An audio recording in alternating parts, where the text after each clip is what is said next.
paper presentation, because we have our next session as paper presentation, and Dr. Saurabh Verma from IIIT Allahabad is going to chair this session. So I invite Dr. Verma to chair the session of the paper presentation on fractals. And there are 6 presenters in this talk, in this session. Please, Thank you very much, sir, for giving this opportunity.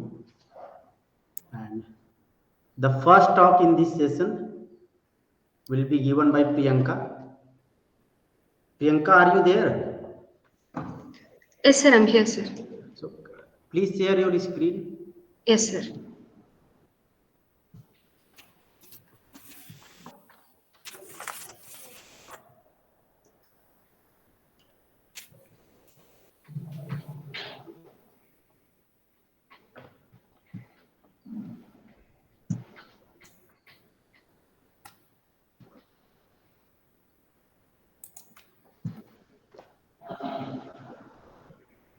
Sir, is my screen visible? Yes, sure. Yes. Okay. Good afternoon to all. So, I'm TMC let me Priyanka. invite you first. Sir? I would like to invite Ms. Priyanka Yes. from Vellore Institute of Technology, and the topic of her presentation is fractional operator associated with the fractal integral of a fractal function. And please start. Thank you, sir. Shall we start, sir? Yes. Good afternoon to all. I'm TMC Priyanka, doing internal full-time research under the guidance of Dr. A. Gauri Shankar at the Department of Mathematics, School of Advanced Sciences, Vellore Institute of Technology, Vellore, Tamil Nadu. The title of my presentation is Fractional Operator Associated with the Fractal Integral of a Fractal Function. So first, let us discuss the contents of this presentation. It consists of abstract, introduction, preliminaries, fractal interpolation function, hidden variable a fractal function, main result of the paper, and finally conclusion. Abstract of this presentation. The fractal calculus has been formulated as an advanced and generalization of ordinary calculus, and it is specially applied to fractal functions where the standard calculus fails. In this paper, the concept of fractal function has been interconnected with the fractal calculus by means of exploring the fractal integral of a fractal function. In addition, a fractional operator has been presented in this paper, which gives the fractal integral for every vector-valued continuous function. Introduction. Generally, fractal functions are non-differentiable, so applying classical calculus is not possible. Hence, in order to study the characteristic features of the fractal functions, fractional calculus is applied. Recently, the study of fractal functions using the fractal calculus has been the active areas of research. So in that way, the fractal calculus, which is different from fractional and classical calculus methods, has been introduced as a new framework to study the fractal functions. This paper investigates the fractal calculus of a special fractal function called the a fractal function, which is the blend of two fractal functions, namely hidden variable fractal interpolation function and alpha fractal function. So before moving on to the main result of this paper, first let us discuss the preliminaries which are required to define the fractal integral. A fractal curve can be described as the image of R2 valued continuous functions defined on R. Let f subset of R per n be the fractal set with subdivision D defined on the closed interval a comma b. The fractal set f is parametrizable if there exists a bijective continuous function W from R to F. Definition of the mass function. The mass function is denoted by gamma per alpha of f comma a comma b. So the mass function gives the content of the fractal set f over the closed interval a comma b, and it is defined by the equation 1. Definition of the staircase function. Staircase function is nothing but it gives the mass function for the fractal set f if y is greater than or equal to r0, where r0 is the arbitrary fixed point in the closed interval a comma b. Otherwise, it equals the negative of the mass function. Definition of the upper and lower f alpha sums. So the upper and lower f alpha sums for the segment C of y y1 comma y2 is given in the equations 3 and 4 respectively. In 3, the capital M of f is the supremum of the function f, whereas the small m of f in equation 4 is the infimum of the function f. So these two sums are constructed as in the Riemann sums. The only difference is that the length of the interval is replaced with the difference of staircase functions defined at the endpoints. So equations 5 and 6 gives the lower and upper f alpha integrals respectively. Definition of f alpha integral. For the continuous bounded function f, the f alpha integral is given by the equation 7. So now let us discuss the construction of fractal interpolation function. In order to approximate the data set xk, yk belongs to R par 2, a fractal interpolation function, which is usually a continuous function, f from I to R is constructed satisfying f of xk equal to yk. So the closed intervals x0, xn and xk minus 1, xk are denoted as I and ik respectively. So now we are going to define two kinds of contraction maps. The first one is Lk from I to Ik by Lk of x equal to Akx plus Bk, satisfying the endpoint condition 9. And the second contraction map Fk is defined by Fk of x comma y equal to alpha ky plus qk of x. Here the alpha k is called the vertical scaling factor, which plays the crucial role in the fractal interpolation technique, and it is always less than 1. The Fk map is contraction in the second variable and it satisfies the endpoint conditions given in equation 10. So using these two contraction maps Lk and Fk, a new contraction map W is defined by Lk of x comma Fk of x comma y. So now the complete metric space X together with the finite set of Banach contraction maps Wk constitutes the iterative function system. A Hodgkinson self-map W is defined on K of x, which is the set of all non-empty complex subsets of x, by W of B star is equal to union Wk of B star. Since the contraction map W is defined on the complete metric space K of x, so by the Banach contraction theorem, it has a unique invariant set G star, and which is called the deterministic fractal or attractor for the IFS.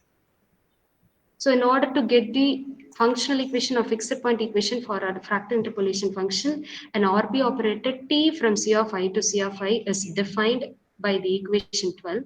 So again, by the Banach theorem, the contraction map T has a fixed point F and which satisfies the functional equation given in 13. So this function F is called the fractal interpolation function. So now let us discuss the hidden variable A fractal function. It can be simply called as A fractal function. So unlike in fractal function, there we have we used to interpolate the data set. So now in the A fractal function, a continuous or two-valued function f will be given, and we have to approximate this function by the means of family of fractal functions f of A. So this A is nothing but the block matrix, which is given as alpha k, beta k, 0, gamma k. So these are the scaling factors in the A fractal function. So for the generalized data set, this data set D, the IFS is given in the equation 14. And the functions Lk of x and Fk of x, y, z is given in equation 15. Here the continuous functions Pk and Qk are specially taken as in equation 16. So the fixed point of the IFS 14 is the graph of the continuous vector valued function f of A, which is equal to f1 of A comma f2 of A, satisfying the functional equation 17. And this function f of A is called the A fractal function, approximating the given vector valued function f. So the two components of f of A, namely f1 of A and f2 of A, satisfies the functional equations given in equation 18. So this is the important definition in this paper. Fractal integral on A fractal function. So for the A fractal function f of A and for given y naught cap and z naught cap, the fractal integral of order mu is defined component wise as in equations 19. So here SF of mu represents the staircase function. Main result. Suppose f of A is the hidden variable A fractal function determined by this IFS. And the fractal integral of f of a is as defined in 19. And for given y naught cap equal to 0 and z naught cap equal to 0, this fractal integral of f of a is again an a fractal function generated by this IFS. So proof of the theorem. Applying the definition of fractal integral for the function f1, so we are getting these two equations, and by making use of the first functional equation in 18, so we are getting this result. Here the pk cap of x is given in the equation 20. So similarly, we are deriving the fractal integral of for the function f2 of a. So in order to get the new data points, we are substituting x is equal to xn and lk of xn equal to xk, so that we are getting these two equations, and for k is equal to n, we can get the n points yn cap and zn cap. So it can be easily verified that the above defined fractal functions satisfies the endpoint conditions. Hence, the fractal integral of a fractal function is again an a fractal function corresponding to this IFS. So now let us discuss the fractional operator. For the given R2 valued continuous function f, the fractional operator of order 0 less than m less than 1, that is fm of a from C of I comma R2 to C of I comma R2, is defined by the equation 22, and it is obtained by combining the fractal integrals of f1 of a and f2 of a, which are defined in the above theorem. So for some scalars u and v, and for some R2 valued continuous functions f and g, it can the 23rd equation can be easily verified. Therefore, the operator fm of a is called the linear operator. Conclusion of this paper. The resultant function of the fractal integral of a fractal function with the predefined initial conditions is proved as an a fractal function. Furthermore, the proposed fractional operator of the a fractal function is demonstrated as the linear operator. These are my references. Thank you. Any questions? Yeah, I have. Yeah, Priyanka, hello. Yes, sir. Yeah, actually, you are defining fractal operator and fractional operator. Is there any relation between that well-known fractional operator like Riemann-Liouville, and why you are saying fractional operator? It is of fractional order, or like you are using fractal functions, a fractal function for that? No, sir. Because of the fractional order, m only we are saying this operator is a fractional order. So it is Fractional like operator. it is something related to any well-known fractional operator. Just just I am curious to know about this. Actually, sir, in the paper Fractal Polynomial by Navascu, so the author has defined a fractal operator. So based on that paper only, so we have defined this fractional operator here. Okay. Actually, we know that already we have known well-known fractional operator, and by using if we are choosing fractal function in place of that choice of f, then we get some fractal structures kinds of thing. Then why we are defining? Actually, I'm just curious about this. I don't have any doubts. Sir, would you please ask the question again? Like we know that Riemann-Liouville fractional integral. Yes, sir. And for that, if you choose f any alpha function or Okay, fractal sir. function, correct? Okay, sir. Then at the same time, if we draw some, if we get some physical graph or anything, then we get some like fractal kind of something. Then like how it is related to that, or why we are defining this, why we need this. Okay, sir. So in the you said the Riemann-Liouville fractional operator, there a function will be given, and we used to find the fractional the Riemann-Liouville fractional operator. But here, the input of the function is simply an R2 valued function, and for that we are getting its fractal integral of the a fractal function. So this is the difference. So there we won't get that kind of functions as in output. Okay, thank you. Thank you, sir. Chiti, you can ask question. Hi Priyanka, I have one question. Yes, sir. Okay, so what I could understand is that you are defining the fractional operator Yes, sir. such that any function f is mapped to the fractional order integral of the fractal perturbation of f, right? Yes, sir. I mean, you are just taking the fractal perturbation of f, and again you are taking its fractional integral. Am I right? Sir, will you please repeat? What I could understand is that this fractional operator fm is composition of fractional integral operator and the alpha fractal operator. Is it so? Yes, sir. Yes, sir. Yes, sir. Yes, sir. Okay, so I mean, can you deduce anything about the boundedness of this fractal operator? Because you know that this fractional integral operator is bounded, right? Fraction. Yes, sir. Fraction integral operator is bounded. And it has a left inverse. Yes, sir. It does not have right inverse, right? Yes, sir. Yes, sir. So can we say something about the invertibility of this fractional operator? Actually, in this paper, we have verified the linearity of this operator, sir. About the bounded. That's not the question. Once you have linear operator, the natural question is whether it poses a bounded inverse or not, right? Yes, sir. Yes, sir. When can Still we? now we didn't work on the boundedness of this operator, but the A fractal function is bounded.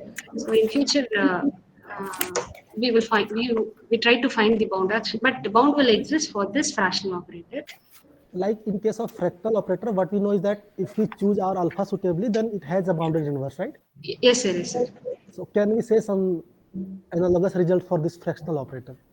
Yes, sir. We can able to find the bound of this fractional operator, and the result will be based on this block matrix A. Okay, thank you. Thank you, sir. Any other questions? If not, let us thank the speaker for giving a wonderful talk and creating a beautiful chaos of questions. Thank you, Priyanka. Thank you, And sir. our next speaker is Subhash Chandra from IIT Mandi. Mr. Subhash Chandra, you can share your screen.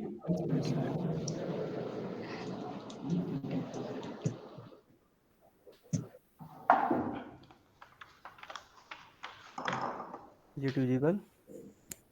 Yes, it is visible. And I think you should speak aloud, little bit louder. Okay. Now is it okay? My voice is like. Yes.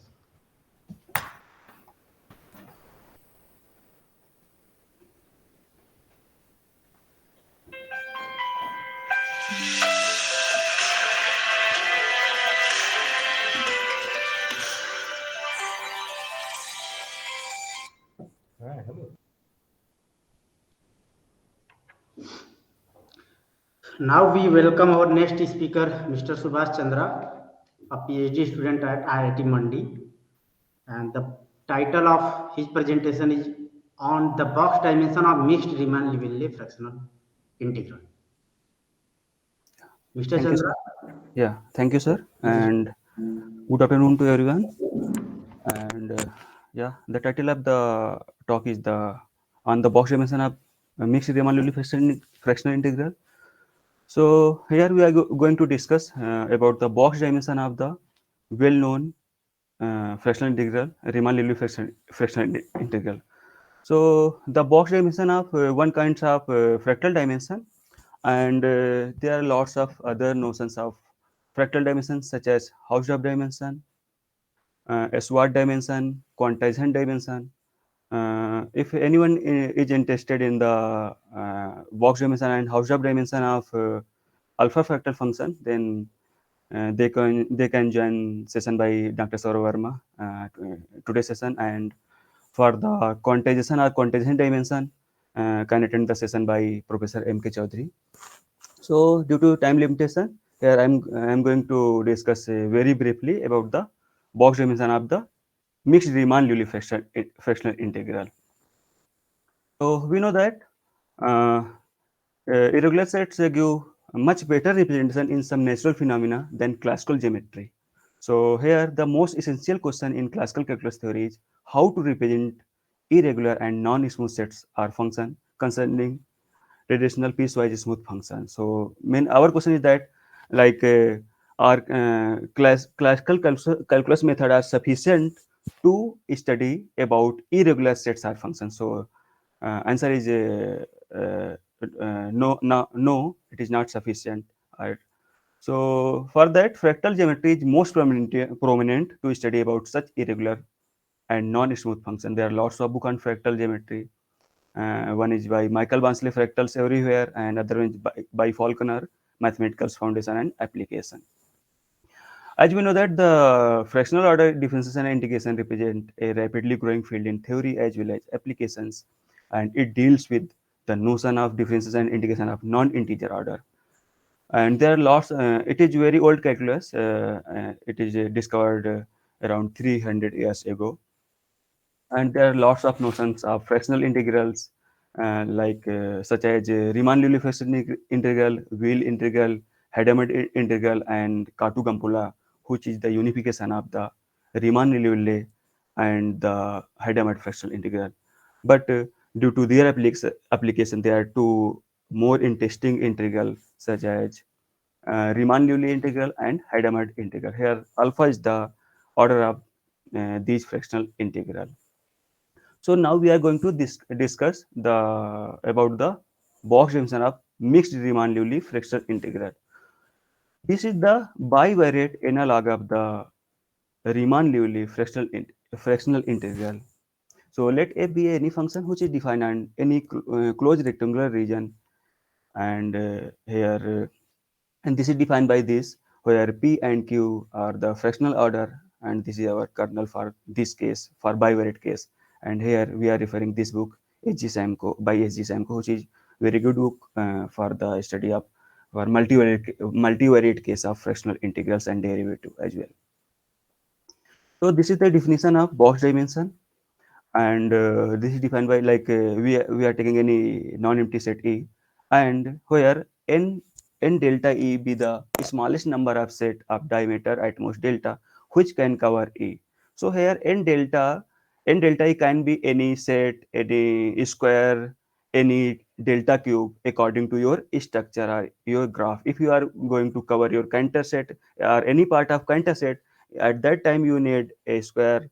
If you are going to any part of Sierpinski gasket and any other, then you need delta cube. So this n delta E can be referred as any set, any square, any delta cubes and other thing. So this is the definition of lower box dimension, and this is upper box dimension. If these quantities are equal, then we can say that this is the box dimension of set E. So here, if we are going to calculate box dimension of any graph, any set, for that case, we need to calculate n delta E. So if we are taking any finite case, if you are taking Cantor set, then in that case you can cover the part of that Cantor set by some boxes, and you can easily calculate the box dimension of Cantor set. But if you have a more randomness in any graph, then for that case sometimes you are not able to calculate n delta E. So for that case you have some techniques, or you can calculate fluctuation, and you will get that n delta E. So there are many works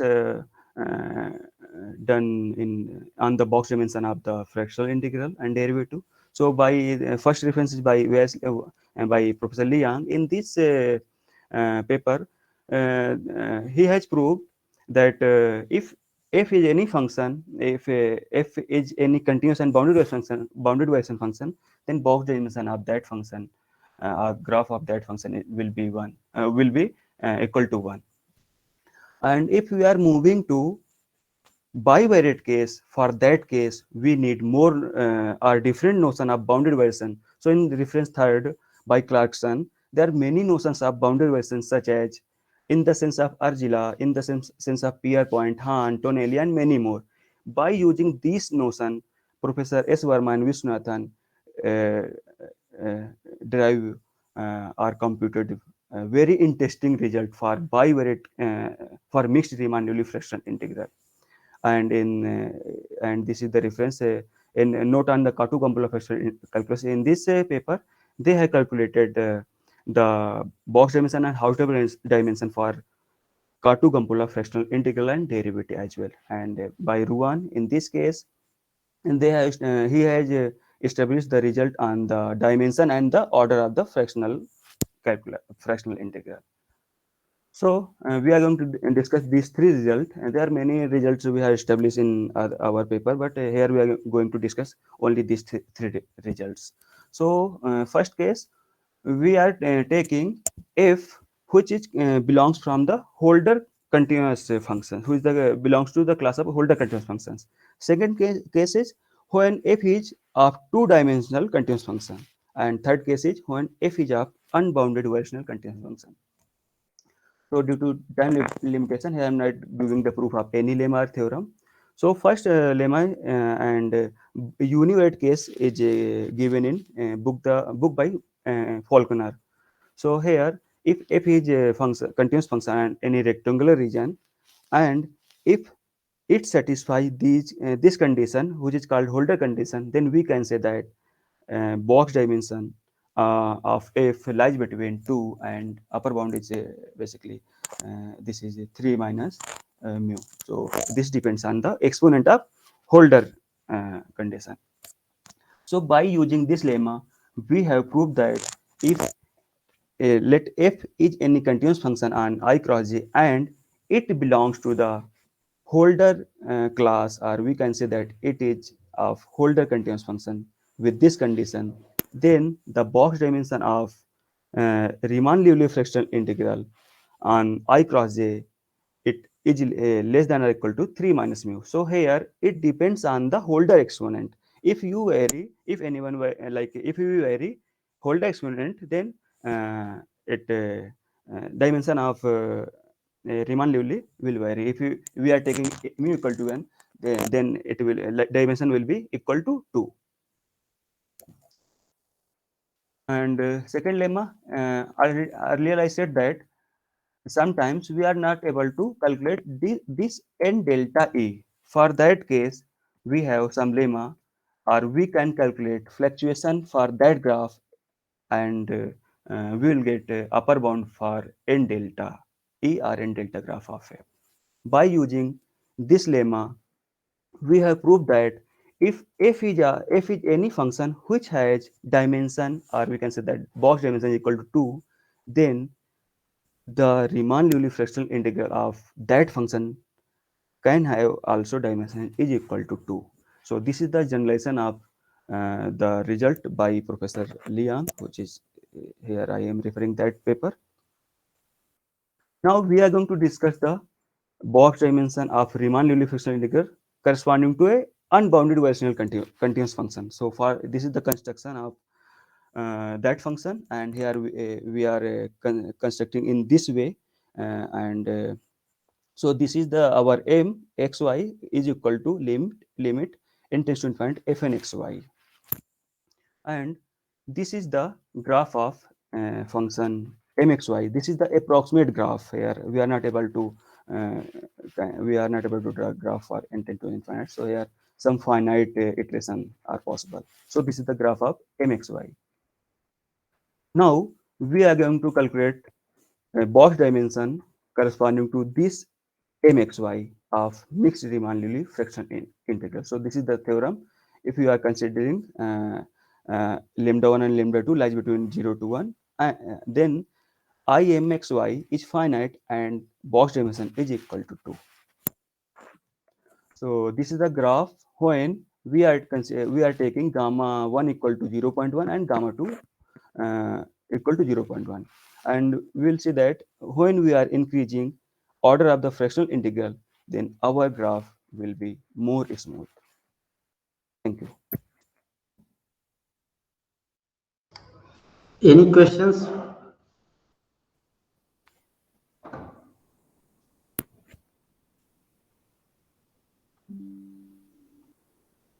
Any questions from the audience?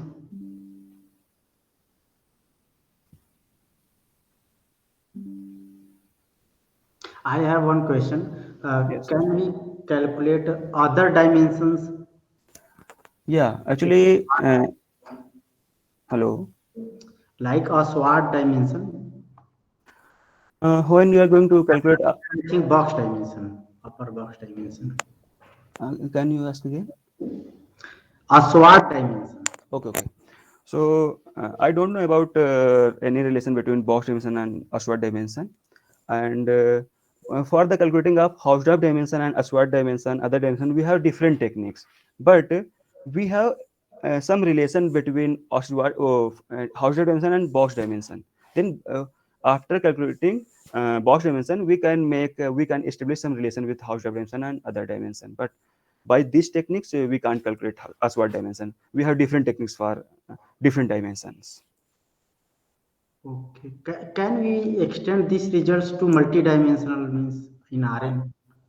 Yeah, of course, we can. I'm not saying for all result, but like this result for if you are taking n dimensional, then of course we will get n dimension for n varied case. Okay.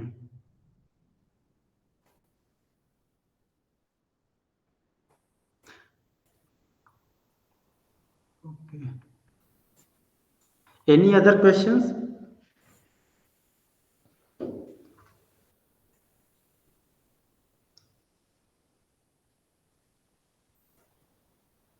If we do not have any questions, let us thank the speaker, Mr. Subhas, for giving a nice presentation.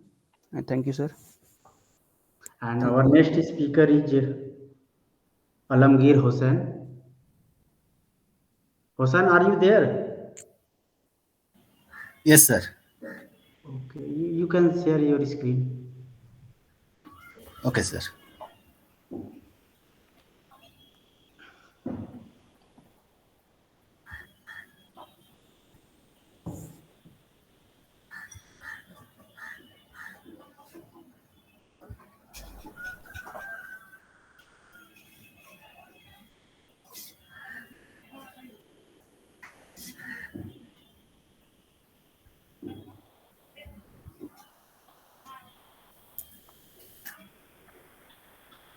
So slides are visible? Yes, yes, sure.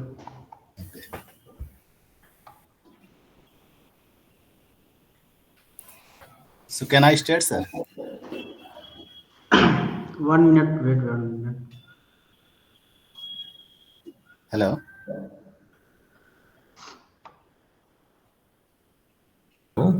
Hello, you are audible. Please continue. Yes, so let us welcome Alamgir Hossain from Presidency University, Kolkata. And the title of his presentation is Dimensions of the Attractors Corresponding to the Product of Iterated Function Systems. Please start, Hossain. Yes, okay, sir. Hello, dear viewers.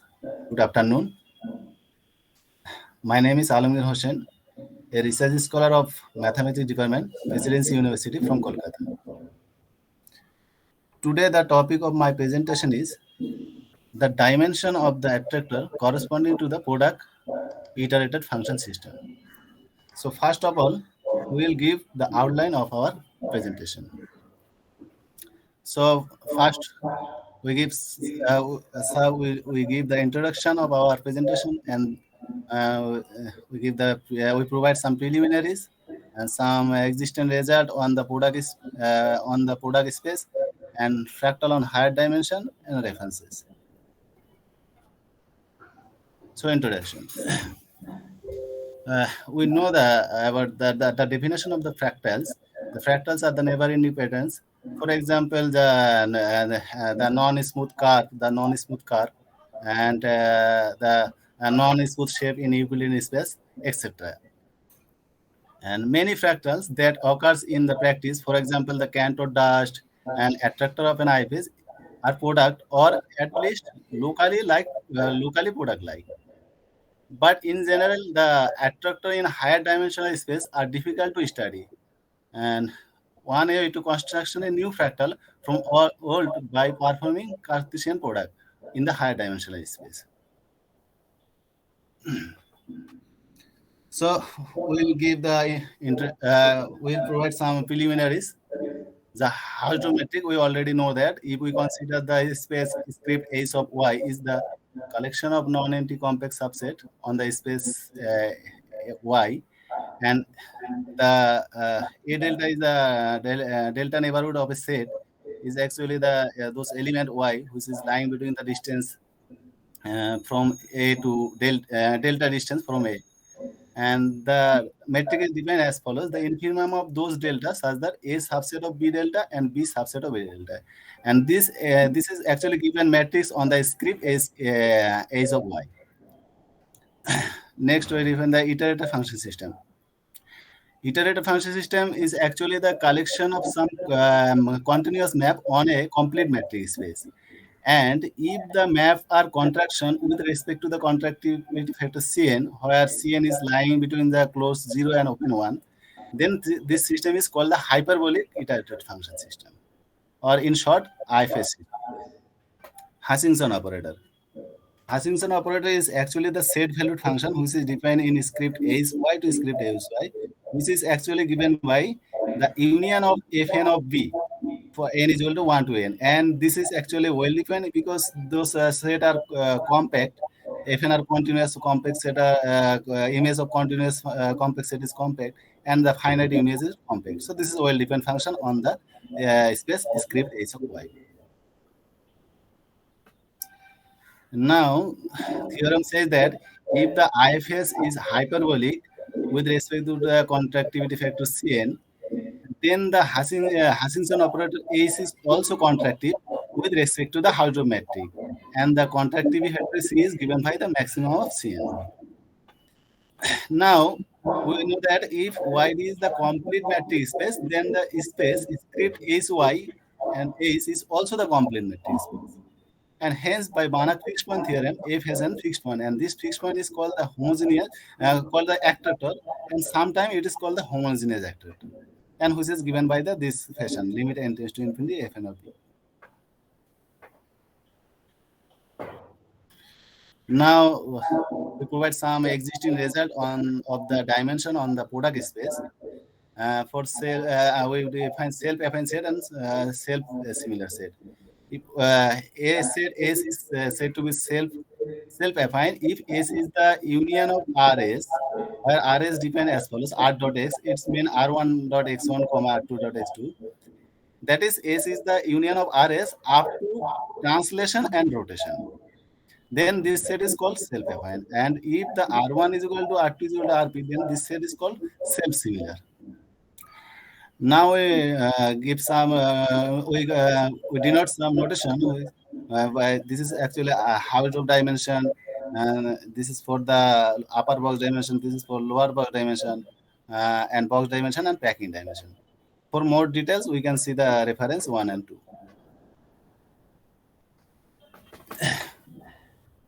Now, if we consider two sets E and F, which are the self-similar sets, then the height of dimension of E times F is actually the equal to the box dimension of E times F, and this is actually the equal to the sum of the height of dimension of E and F and sum of the box dimension of E and F. For the arbitrary case, we get actually the inequality here. This is actually sum of the height of dimension less than equal to the height of dimension of E times F, and this is actually greater than equal to the less than equal to the upper box dimension E times F, and this is sum of the upper box dimension. Also, we get the another result for the product case. And for an arbitrary case, if we xy take the any arbitrary metric space, then also we get this result. We also see that. And we actually get this result: the height of dimension of x times y is less than equal to sum of the height of dimension x and packing dimension of y, and this is less than equal to the packing dimension of x plus y less than equal to sum of packing dimension of this. So those are the existing results. Now we define the fractal on higher dimension.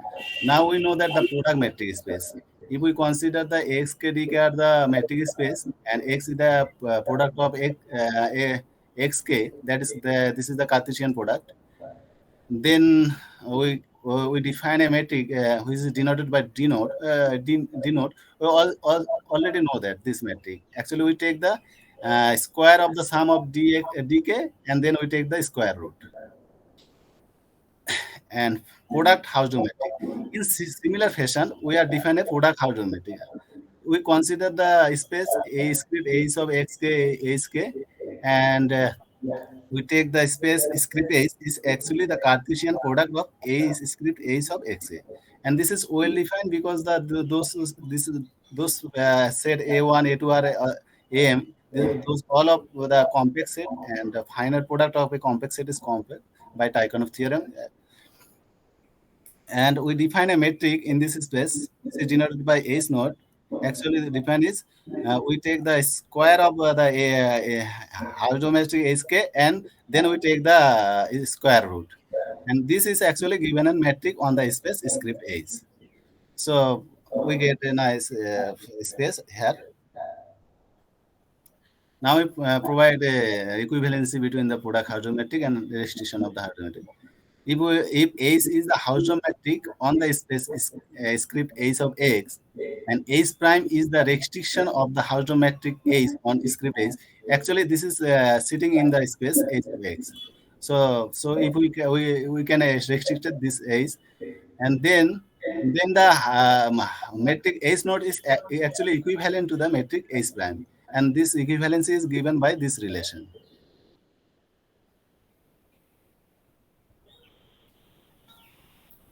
Now we define the product of the finite number of IFS. We consider the IFS xk wkik. This is called the coordinate IFS, and with the contractivity factor ckik. And then we define the product IFS x, t I1 I2 I1, where x is the actually product of xk, and t I1 I2 Im, which is defined as follows. We just take the product of the function w1 I1 wm Im.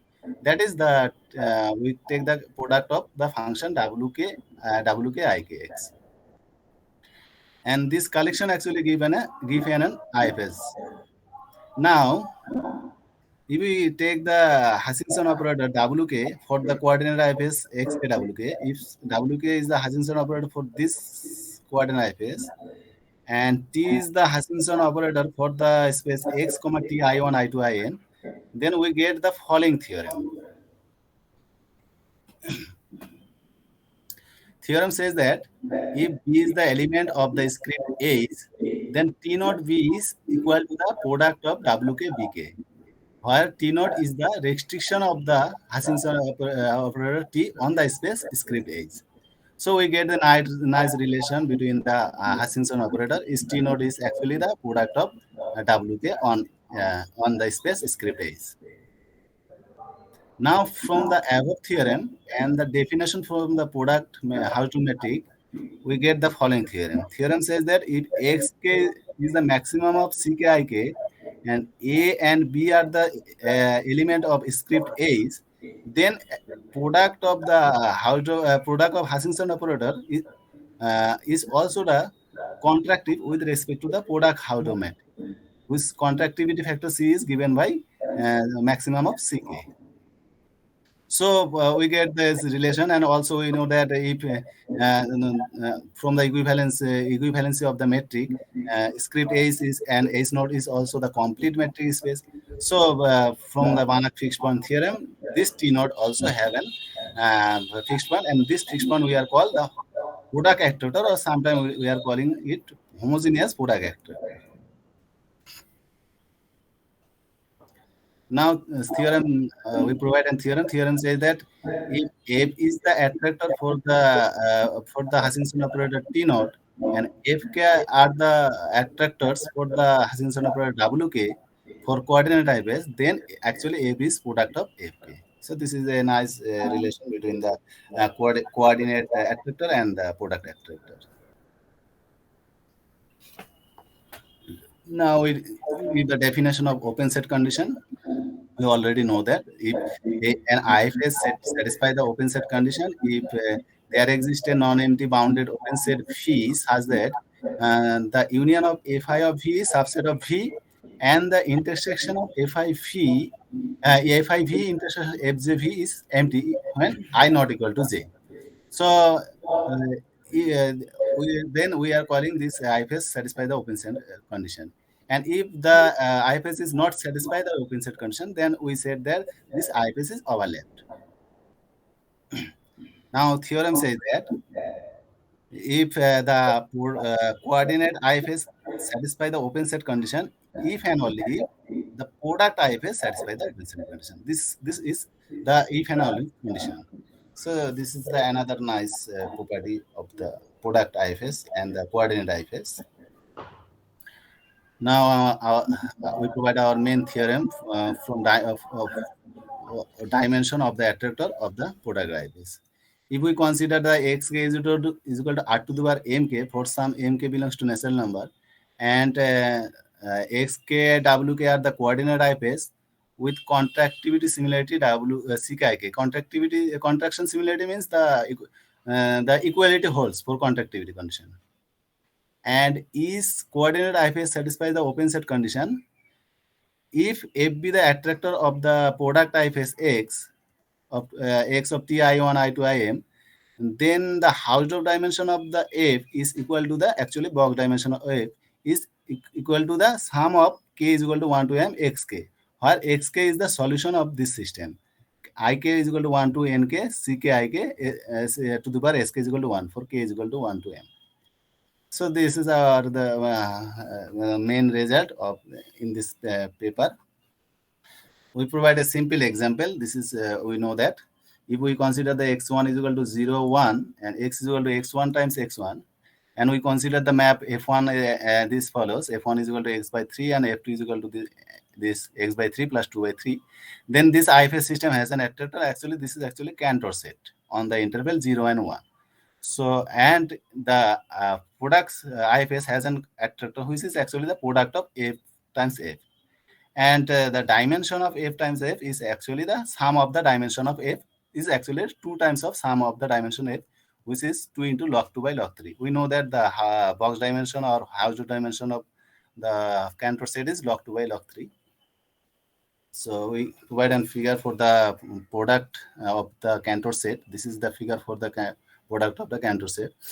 Now, due to the lack of time, actually we are also we are not able to discuss another cases for the inhomogeneous cases. Also, we are defined in our main article the inhomogeneous product IFS, and also we calculate some dimension for the inhomogeneous cases. And in near future, we are trying to the estimate for the non-self similar cases. And this is the nice question that when the IFS are overlap, then the product of the attractor of the product IFS, what happen and how to calculate the dimension. This is a nice question, and we are try to this in your future we are trying to solve this. So this complete my presentation. We provide some result for KE Hara and J.O. Roning, who is provided the fractal dimension on the infinite product space. Also the J.D. Hardward on he's provided on the Hausdorff and packing dimension of the product space.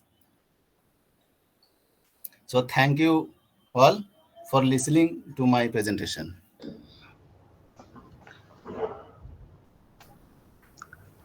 Any questions?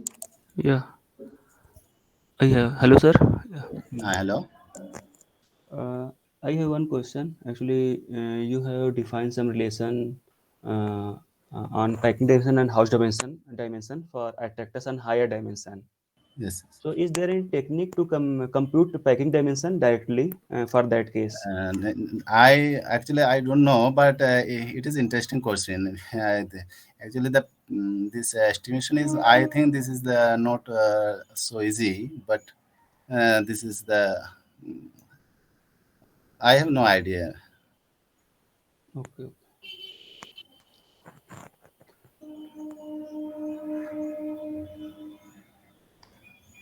Any other questions? Kosan, I have one question. Okay, sir. About, I think, your main result, which is on page number 14.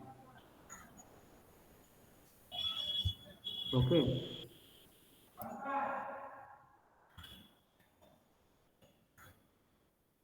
Sorry, There, sir, my set is hanging. there you showed that the product attractor has some summation of dimension of each one. Go to page 14. Actually, sir, my set is hanged. No, Okay, okay. sorry, sir. You just question me.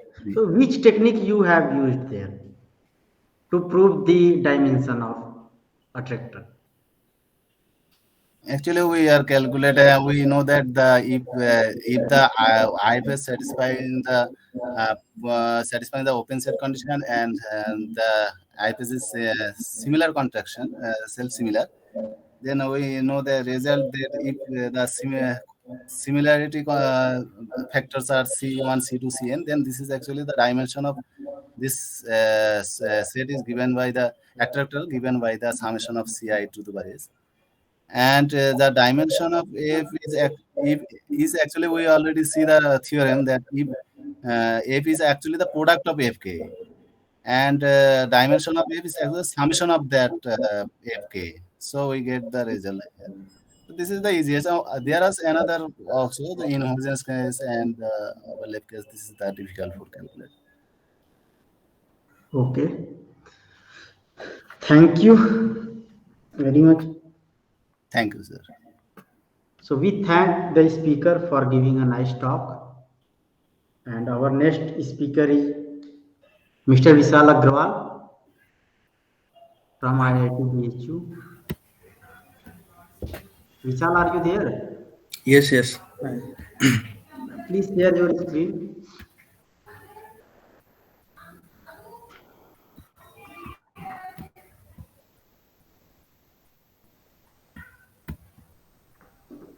I hope my screen is visible to all of you. Yes. Yeah. So, Good afternoon to all the dear professors and researchers. Thank you for giving me this opportunity to present my topic, a note on complex valued fractal function on the Sierpinski gasket, under the supervision Professor Tanmay Somsar at IIT BHU.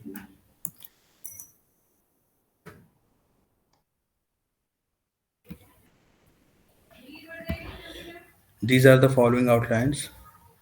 First, we discuss the fractal. Yes. First, we discuss the construction of fractal interpolation function using the help of iterative function system. Then we discuss the complex valued and real valued fractal operator. Then we discuss the continuous dependence of alpha fractal function on the parameter using graphical representation. And the last section of this note, we discuss some results associated with fractal operator.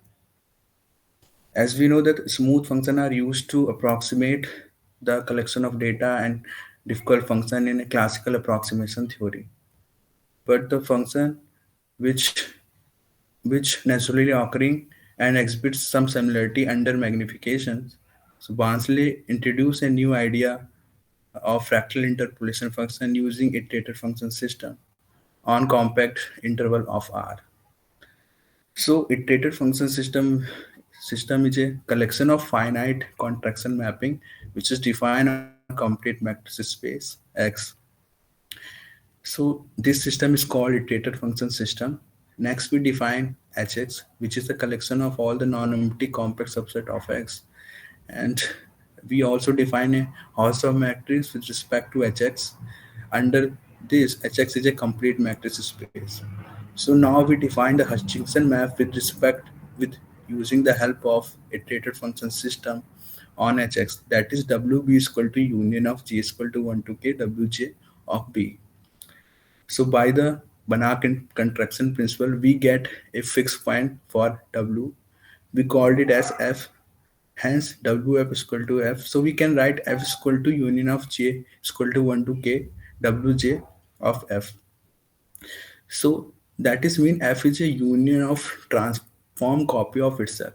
So it also indicates the self-similarity result, self-similar sets. Now I'm going to discuss Sierpinski gasket, which is the one of the prominent example in a fractal theory. And this is invented by W. Sierpinski in 1915. And this Sierpinski cascade is also constructed with the help of iterated function system. We use three contraction mapping to construct this SG, which is defined on R2 plane corresponding to the 3 points which are located at equal distances from each other. And these three contraction mappings are defined as follows. So phi t is equal to half of t plus pi. So we can directly see that 1 by 2 is a contraction ratio for this mapping, where I is running from 1 to 3, and B naught is a collection of P1, P2, P3, which is also a collection of equilateral triangles 3 vertices. Now we will get SG as an attractor for defined iterated function system, that is SG is equal to phi 1 of SG union phi 2 of SG union of phi 3 SG. That is mean SG is a transformed copy of union of the itself. Now we are going to discuss the Sierpinski cascade up to nth level. So first we define for n belongs to n, let us represent the set of all the words having the length of n by 1, 2, 3 to the power n. That is, if I belongs to 1, 2, 3 to the power n, then I is equal to I1, I2, up to In, where Ij is running from 1, 2, 3. So phi I is equal to phi I of phi I2 of phi I. Here it means that to get the point up to nth level, we need n composition of function, where these each phi ij are same as above. Suppose we need to find the first level points on SG, so we need only 3 contraction mapping. That is, we get only 3 equilateral triangle. Suppose we want to find the points up to second level, so we need total 3 square, that is total 9 maps. So we have total 9 triangles up to second level. Similarly, to get the points up to nth level, we need total 3 to the power n mapping, that is, we need total 3 to the power n triangles. So, and this 3 to the power n we will use in result, and this is the self-similar measure, which is the one of the important key point of this node, and which is associated with the contraction mapping. And so hence we can define mu is equal to 1 by 3 summation I is equal to 1 to 3 mu of phi inverse. So we can get d mu of 1 by 3 summation of I is equal to 1 to 3 d of mu of phi inverse. So, and this mu is also called a supported measure on SG, because if we find the measure other than SG, we will get 0 value, and mu of SG is equal to 1. Now we consider the set, which is a collection of the points on nth level, and we will define as follows, that is Bn is equal to P1, P2, P3, phi I, P2, phi I, P3, phi I, P1, where I is running from 1, 2, 3 to the power n. Now let us consider the square and trivial function, which is defined on SG. F is a square and trivial function here. Now we define the very important iterator function system, that is, which is constructed with the help of Wi on SG cross R.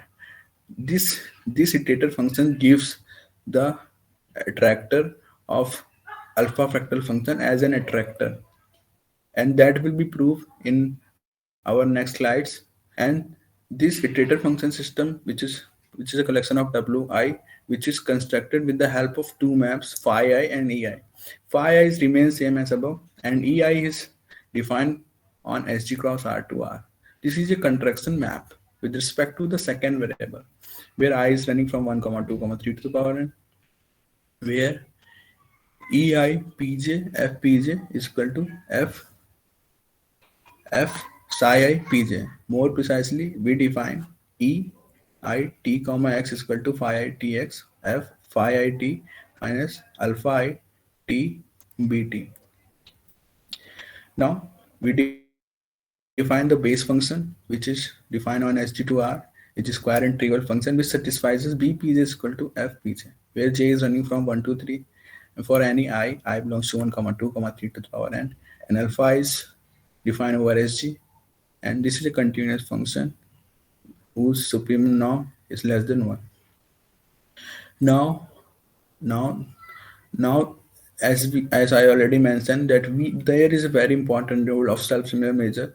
So this inequality we will use to prove all our results. That is g of phi inverse t d mu over integration phi I s g. We will get integration of s g g t tilde d mu t tilde. This will be obtained by using the idea of change of variable for any continuous function g on sg to r.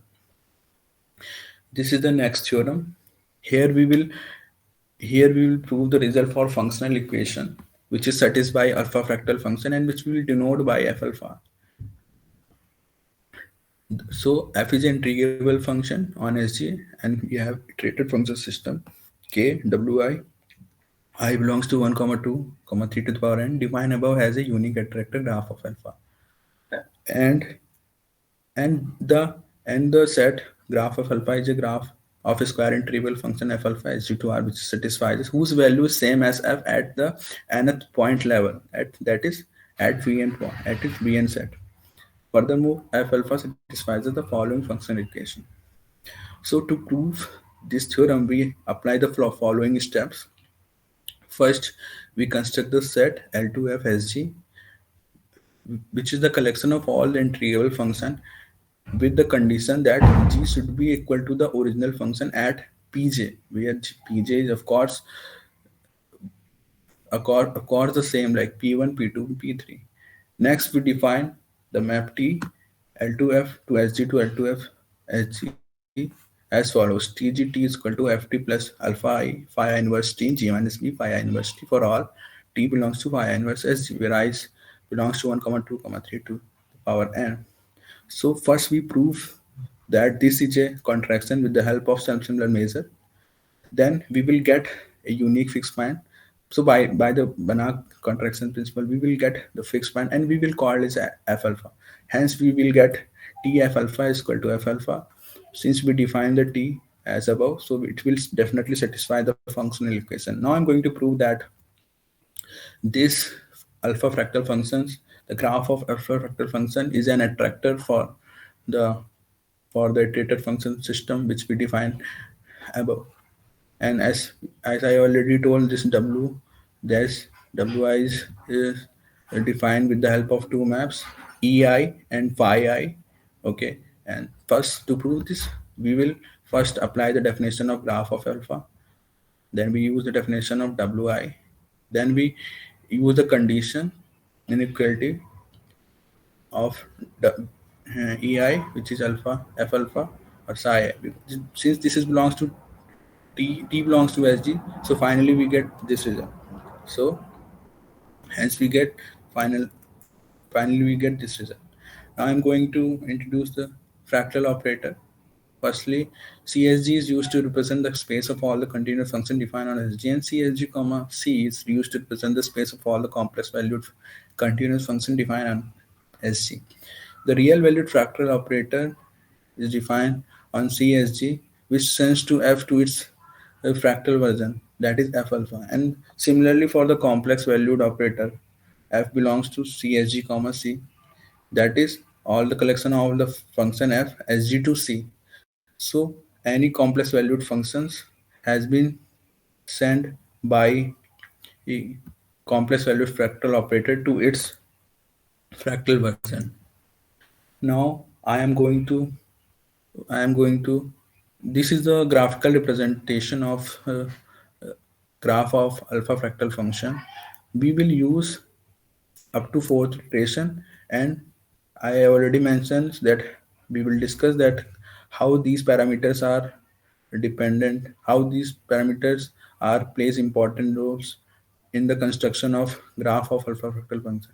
Here we are taking f is the original function, x square y square minus 1 bxy is equal to x square y square minus 1 minus x minus 1 2xy minus 1.5, where alpha is 0.5, and here we are taking 2 alpha 0.5 and 0.9 respectively.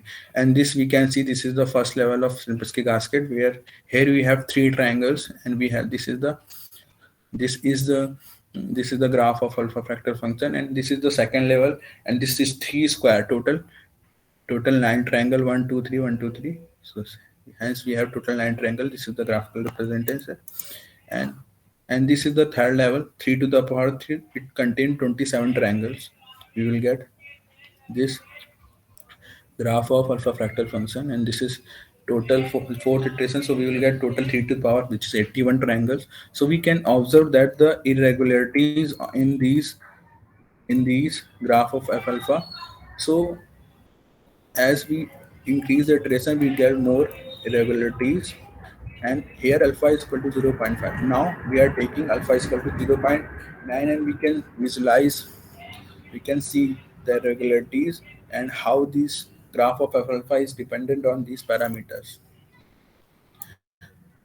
So now the next theorem is that if f is any square integral function on Rn and Ln is the sequence of bounded linear operator which is defined on CSG, and this is also satisfied for every f belong to CSG, that is ln f pj is equal to fpj, j is running 1 to 3, and the sequence of bounded and linear operator converges to f, then we have the following result. I am mentioning 3 to the power n, and we can see that we are getting that number 3 to the power n. So we will prove it. We can prove it by using self-similar measure. So we will get our result. Now this is the second, this is also one of the important result. We will get if f alpha is a real valued square integral fractal operator on CH2R and consider a complex valued fractal operator f alpha of C where on defined on CH2C. So we will get this relationship between the complex valued fractal operator and the real valued fractal operator. Now this is our final result. If let f alpha be the real valued square integral function fractal operator on CSG2R, consider the complex valued fractal operator f alpha CSG2R, then we have the following result, that is f alpha h minus h under norm 2 less than 3 to power by 2 supreme norm 1 by 3 to power n by 2 supreme norm of alpha h minus LC under norm 2, where h belongs to h is a complex valued function, and we can divide it into HRE plus IHIM, and this LC is a function defined on CSG, and this BC is of course a base function, complex valued base function, whose value is same as the point of P1, P2, P3. So we will get the final result. Thank you so much for your time and attention. Any questions? Hello. Yes. Yeah, Vishal, you are using main tool as a self-similar measure. Okay. Yes. This presentation. Yes. So how we are defining self-similar measure on Sierpinski gasket? Can you explain? Actually, the self-similar measure itself a fixed point. It is itself a fixed point for the Markov operator, which is defined using the measure, and the Markov operator is defined over the smaller sigma algebra, which is containing the Borel set. So, and we also define the Hutchinson matrix with respect to the Markov operator. That is the supremum of integration. Suppose dh mu comma v is equal to supremum of integration f d mu minus integration over x f d mu, where f is a continuous function x to r, and fx minus fy is less than d of y, where x is a compact matrix space and px is a Borel probability measure on x. So under this Hutchinson map, this px is a complete. So this m, by the Banach contraction principle, m has a fixed point and m is a collection of all the Borel probability measure. So from that, m has a unique fixed point, and that fixed point is called as a self-similar measure.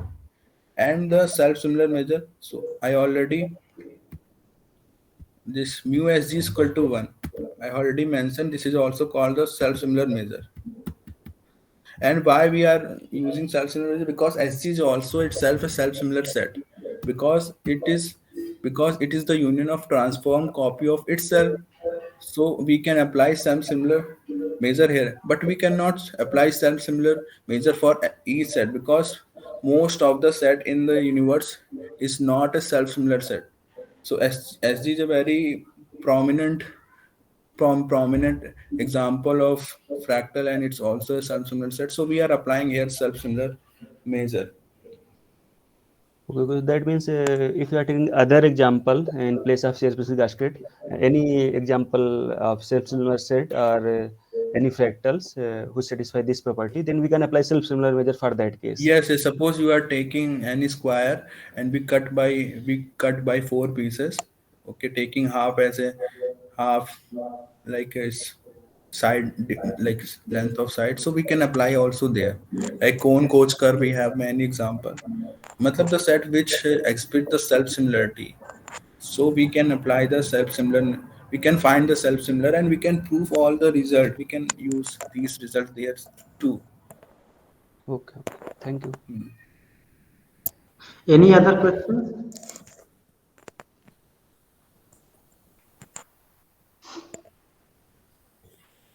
If not, we thank the speaker for giving a nice talk on fractal functions. Thank you so much, sir. Thank you so much. And our next speaker is Madhubrata Bhattacharya. Yes, sir. I am here. Okay. Please share your screen. Yes, sir.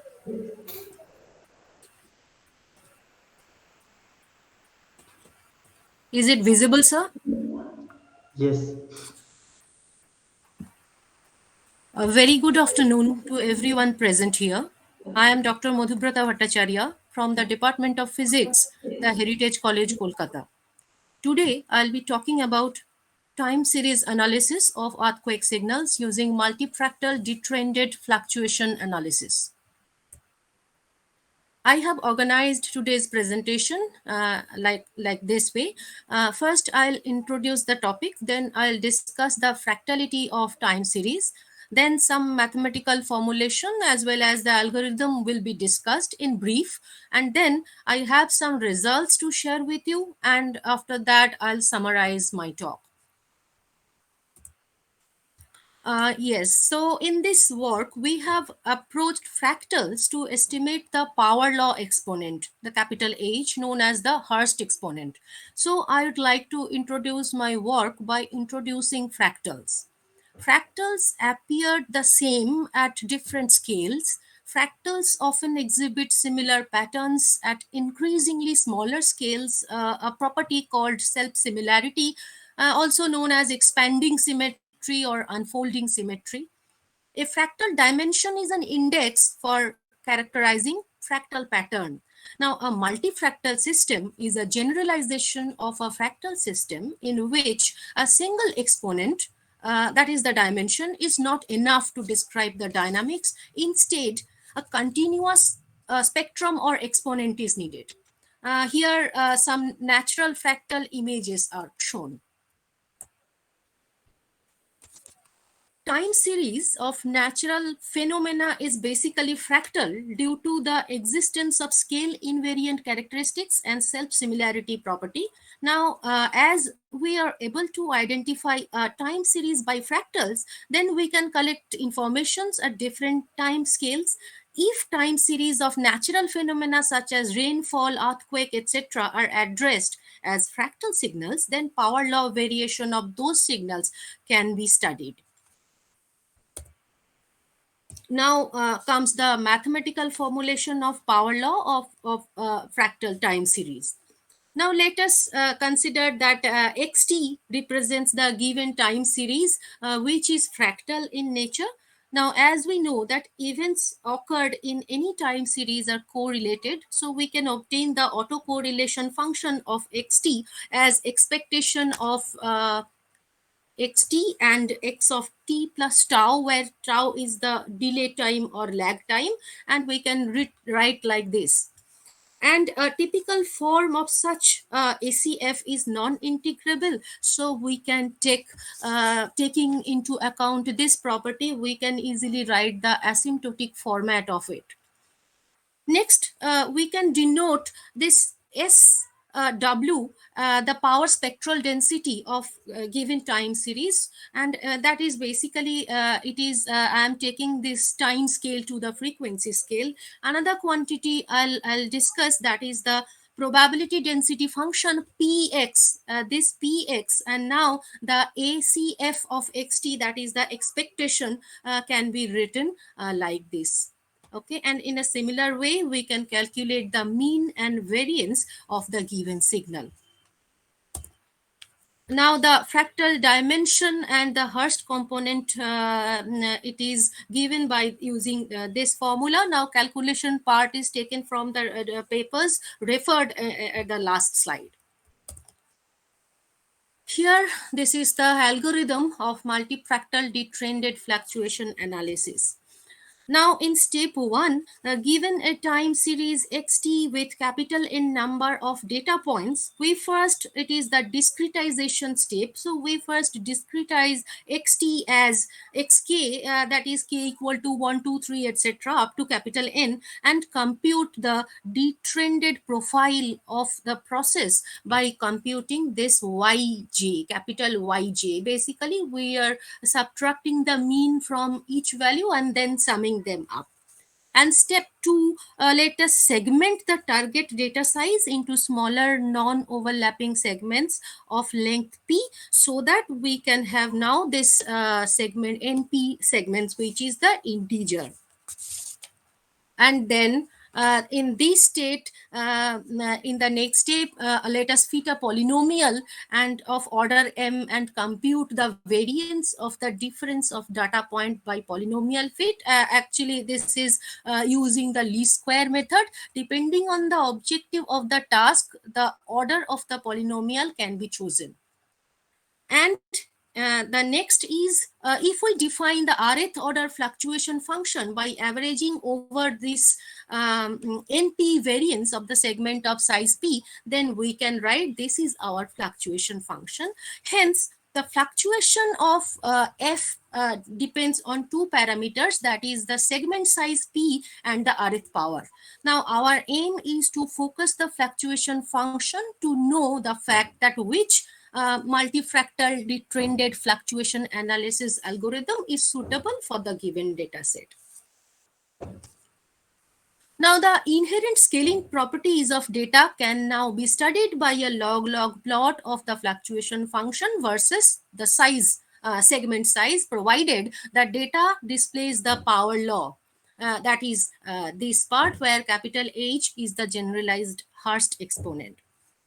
And this is our result. In the work, first we have generated the synthetic data related to the time series to extract the fluctuating component and associated lag of the generated data. So we have generated a segment of synthetic data according to the fractional Ornstein-Uhlenbeck method using the typical Hurst exponent of 0.3.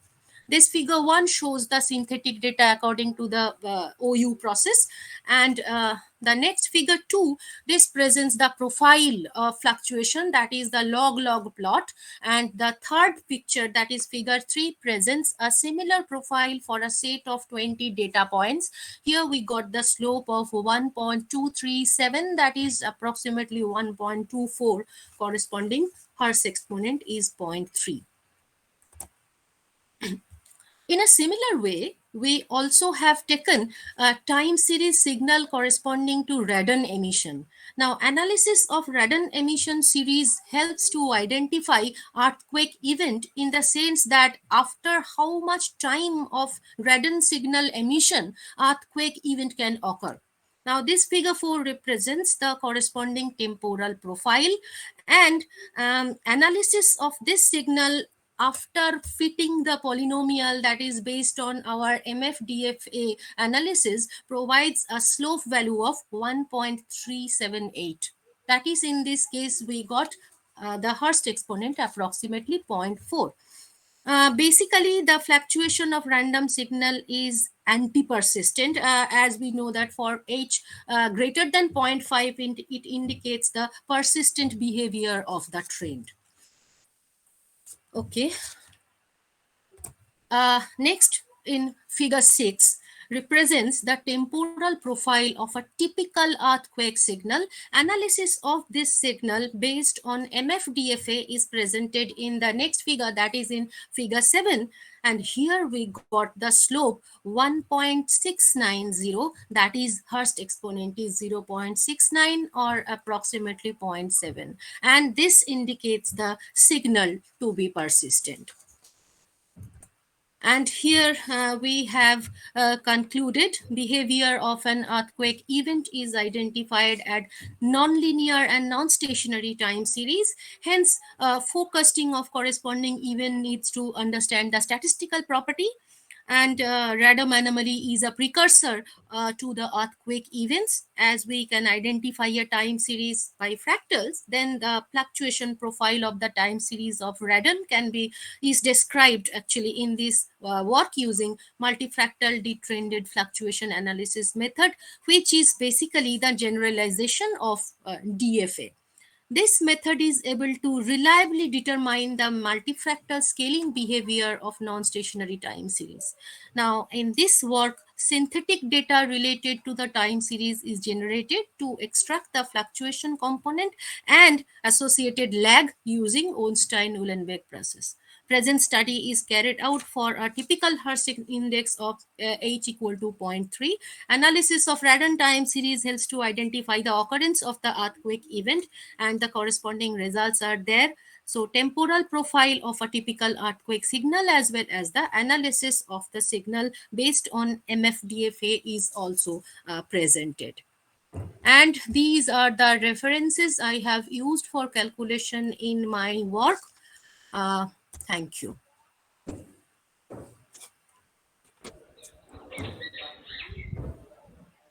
Any questions?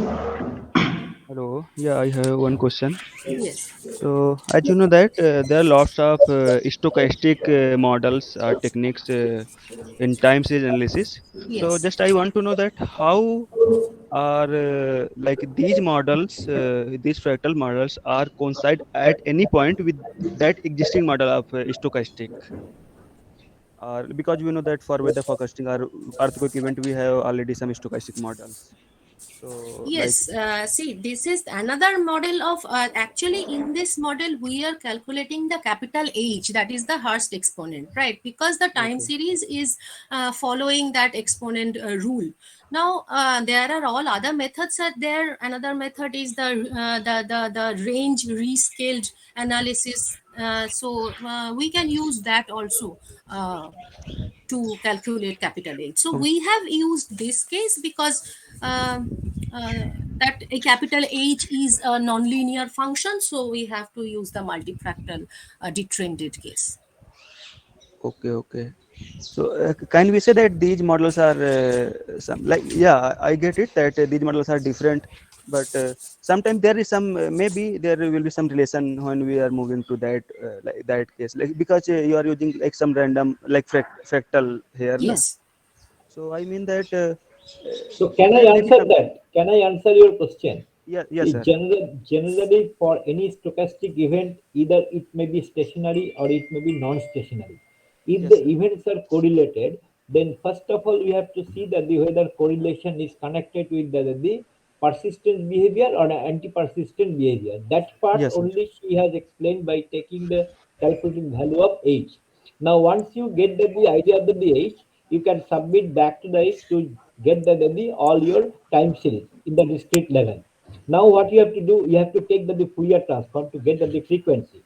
Once I get the frequency, then frequency events will be connected by the Markov theorem to know that how this scale is invariant.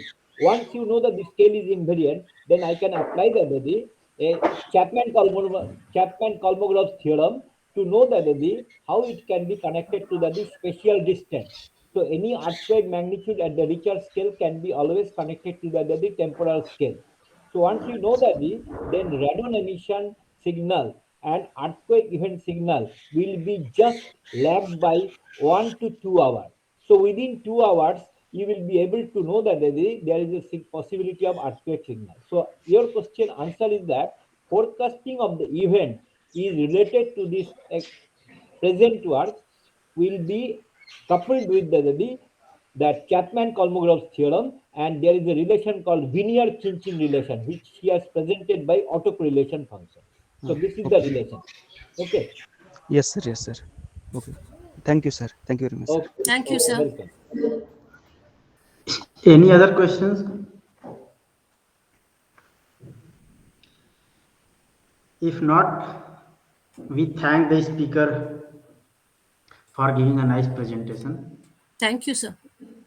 And our next speaker is Supriya Mukherjee.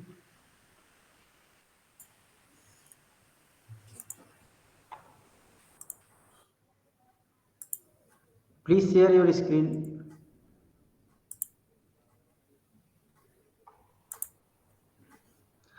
So we invite our next speaker, Supriya Mukherjee from Gurudas College, Kolkata.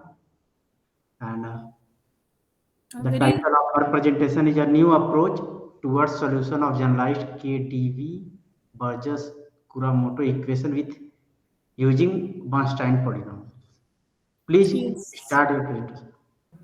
Very good afternoon to all the dignitaries and my fellow participants. My topic of the presentation is a new approach towards solution of generalized KdV Burgers-Kuramoto equation using Bernstein polynomials. Now, as the keywords go, you may see that here we have introduced the Galerkin method or Galerkin formulation using the Bernstein polynomials to find out a solution to these KBK equations. In short, we say KBK equations.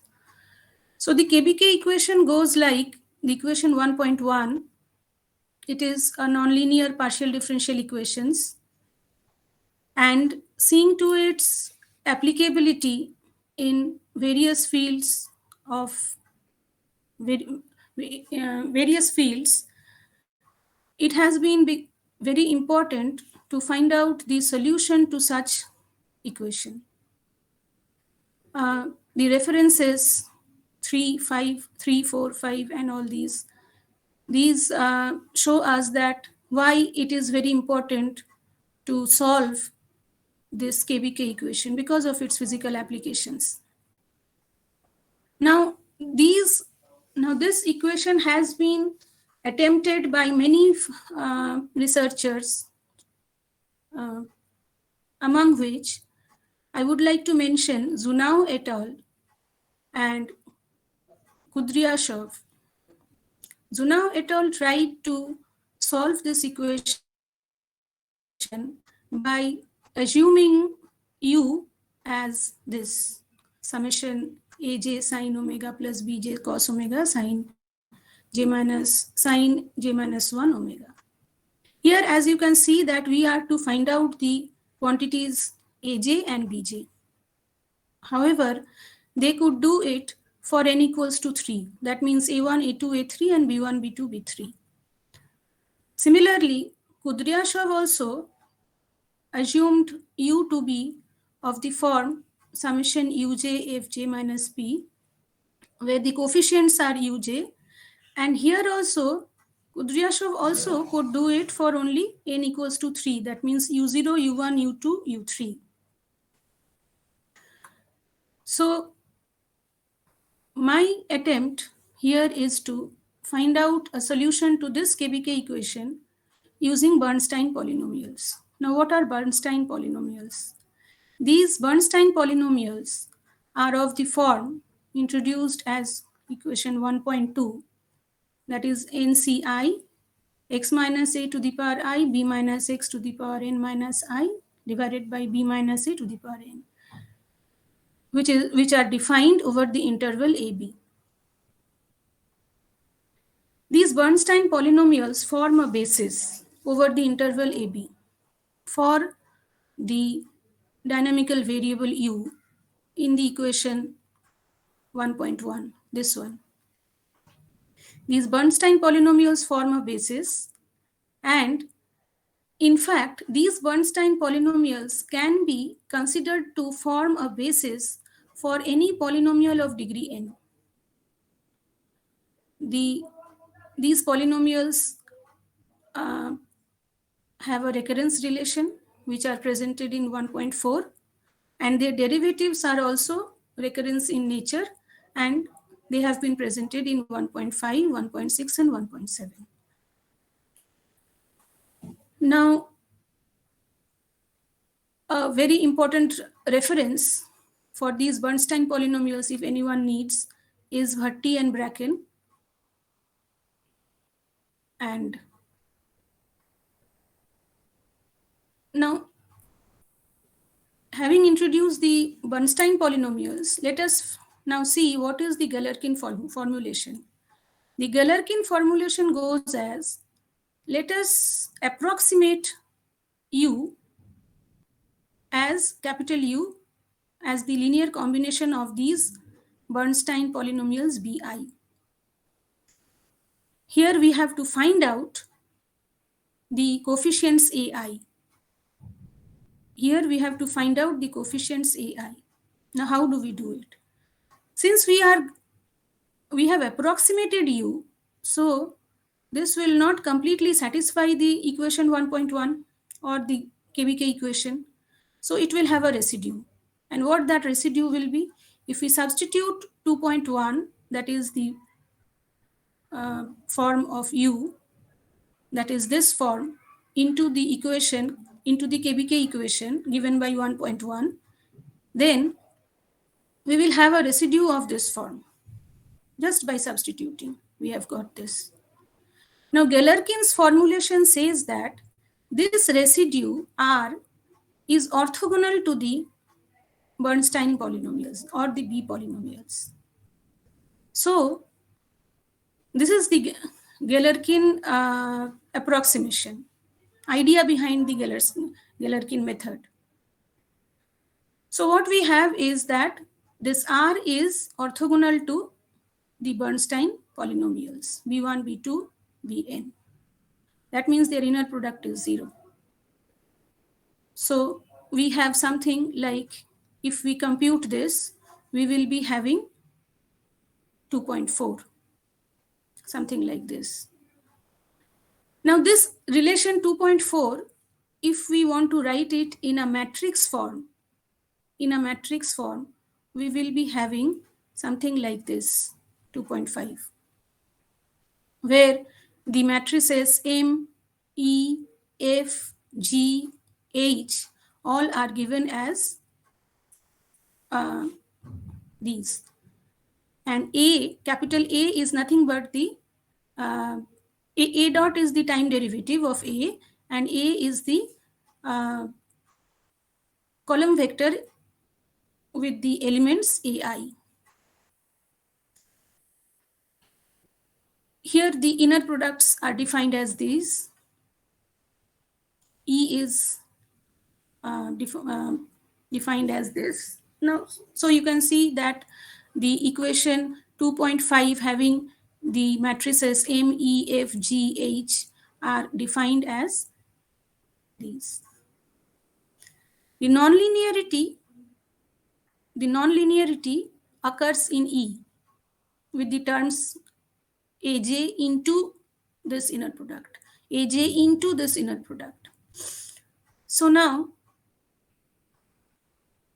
if we simply call this part E plus delta F plus beta J plus gamma H as N, what we have is, these can be computed because we know all the BIs, their derivatives and all these. So these can be, these inner products, all the inner products can be computed. If we call N as this, then we have simply M A dot plus N A equals to 0. A differential equation in A. A system of differential equation in A. And what is A? A is the vector, column vector A1, A2, AN. So we can solve this 2.12. We can solve this 2.12 by Runge-Kutta fourth order for a system of differential equations.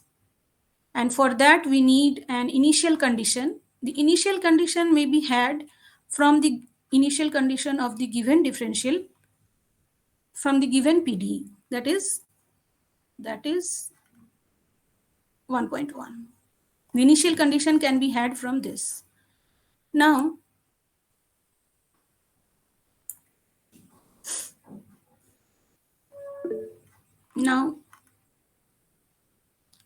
the initial condition goes as the approximated form of u at t equals to 0. Suppose we say that the initial condition is u0 and its inner product with the b polynomials is 0 because they are orthogonal. This is the Galerkin idea.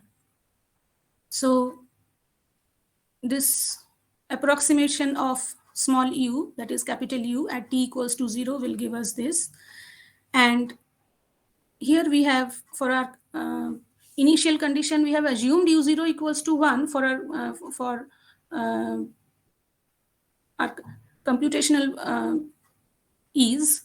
So we have these initial condition as this, where we can see that if known u0, we can compute these inner products, and hence we can have the initial conditions for AJ. That means A1, A2, AN.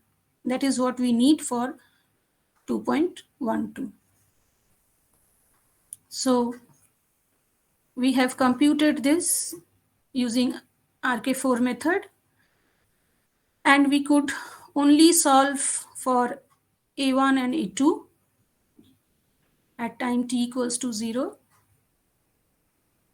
Because as I have already said that Zunau et al. And Kudryashov also could not solve it for more and more coefficients. We have also got some constraints. So we could solve for alpha 1, A1 and A2. And we have plotted it for different times, t equals to 0, t equals to 0.2, t equals to 0.3 for this A1 and A2. And we have plotted it in a graph, in a 3-dimensional graph. So what we did is we have utilized this Galerkin formulation using B polynomials to solve the KBK equations. This method can be applied to other well-known nonlinear partial differential equations also, and it may be considered to be an efficient method. Why? Because Galerkin formulation also goes with the Taylor series or some other polynomial or some other interpolating polynomials also, but there we need to know the values of u or derivatives of u at different points. For interpolating polynomials, we need to know u at different points. For Taylor series, we need to know the derivatives of u at different points. Here, we do not need to know anything about u except its initial condition. So it is an advantage. So these are the references. And this is all I wanted to say. Thank you. Do you have any questions? Any questions?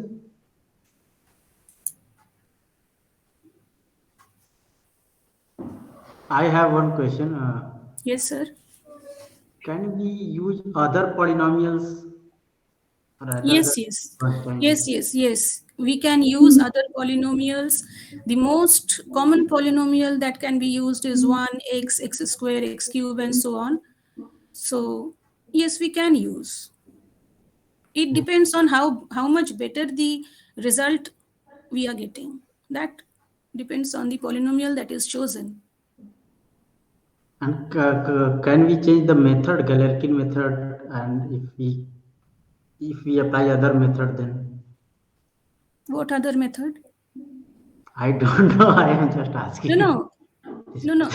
If you are emphasizing on KBK equation, then you can employ any type of method as far as it is giving satisfactory results. But if you are emphasizing on Galerkin method, then I mean, this paper, I am emphasizing on the Galerkin method. So I am not thinking about any other method. But yes, you can think about many other methods. What about that finite value method and Finite element method. Yes. Yes, you can use finite. You can obviously you can try to solve this KBK equation using finite element method if it has not been done already. Thank you. Any other questions? If not, we thank the speaker for giving a wonderful talk. Now we end our session here. Megha? Yes, sir.